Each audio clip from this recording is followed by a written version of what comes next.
My mind will never cease to be. Can't get up. I can't move. I can't see. I can't get up. I can still feel. I can still feel the deep sting of the blade he used to rupture my heart. I felt my blood leave my body, coating his hands with sticky redness. I felt his hands close around my waist as he hauled my useless body off the floor.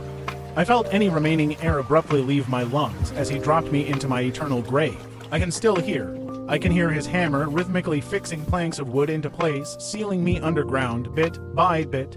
I can't see. I closed my eyes as the blade made impact, and now they're frozen shut, trapping me in the dark. I wait. I wait for my mind to disappear, for oblivion to steal me before my time. I wait, and I wait. I should be dead now. I'm empty of blood. My heart has spluttered its final gasp. I should be dead. I shouldn't be able to think. My body feels strange, cold like ice. I want to shiver and hug myself for warmth. Burrow in the soil underneath me, but I can't move. Why aren't I dead? It's only when I feel my muscles stiffening against my bones, crystallizing, that it hits me. I've been dead for hours, but oblivion is lost to me. My mind lingers on this mortal plane like fungus. Maybe it's anger.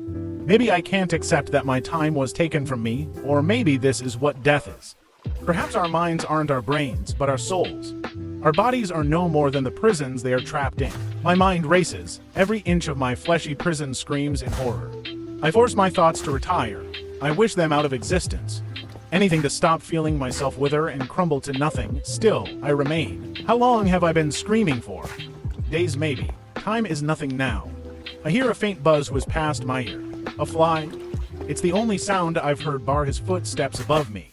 I'm glad for the company until I feel its legs scuttling down my body. 1, 2, then more and more. I can't beat them away, and the tickling is torture. I feel the wriggling and writhing of tiny creatures embedded in my skin. They were laying thousands of their kin within me. They burrow deeper within me, feasting upon my insides. I cling to my mind, the only thing I have. I block out the nauseating feeling of my skin stretching and my stomach bloating and putrid gas filling my nose with ungodly stench. I want to vomit up everything I've ever eaten, knowing I'm the source. Memories. I hang on to images of my past like a lifeline. I trace every detail of my mother's face until I can recall the intricacies of her features with perfect clarity.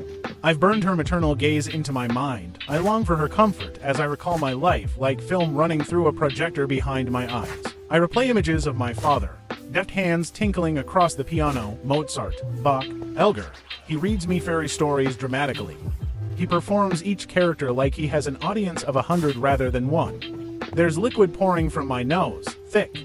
It slides down my face, and I'm glad I didn't scream as I died. Days now, or months, I curse that I didn't pay attention in science, otherwise I could have tracked my state of decay.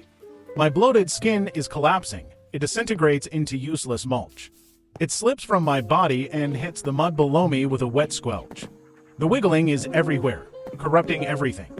I read myself stories with happy endings and comforting lies. I hope to drown out the sound of flesh slipping and hitting flesh. I trace my life, running it through my head again and again. I bask in how ordinary it was. Why was I discontent? Why did I want more when what I had was perfect? Why did I wish my time away if this was to be my fate? The maggots are on my eyelids now. They nibble at my eyelids, and for a split second I see the floorboards above me. Tiny streams of light escape into my grave, and I want to cry at the beauty of the sight. Then the maggots swarm my vision. I picture tears slipping down my cheeks as they steal my eyes. It will be dark forever now. What was that Shakespeare quote? They've made worms meat of me. I giggle internally as the fat maggots gorge themselves on the last of my flesh. I feel lesser with every agonizing second of time, stretching into eternity. My feeling lessens as my body dries like a rough towel left in the blazing sun. I flake and crumble, and I'm nothing but a shell, nothing inside, nothing outside. I need to kill time, erode it with my thoughts. I run through my life again, and memories aren't enough, so I analyze it back to front. Side to side, I examine every angle possible. There's no conclusion or escape. There's no reason for this. No explanation for this mental prison. I'll exist to see us burn the world, and I do. I lie here. I hear the building crumble around me, falling, rebuilding, changing, falling, rebuilding. I lie here. I sense the ground warm beneath me. It's dry where it should be damp. The house falls. It stays fallen this time, and the air is thick people with heat. It burns me where my lungs should be. It heats over decades or centuries or millennia until it's even unbearable for my dulled sensation. I lie here. There's nothing, and did we do it? Did we destroy ourselves yet? I lie here. There's nothing. I lie here. I'll always lie here.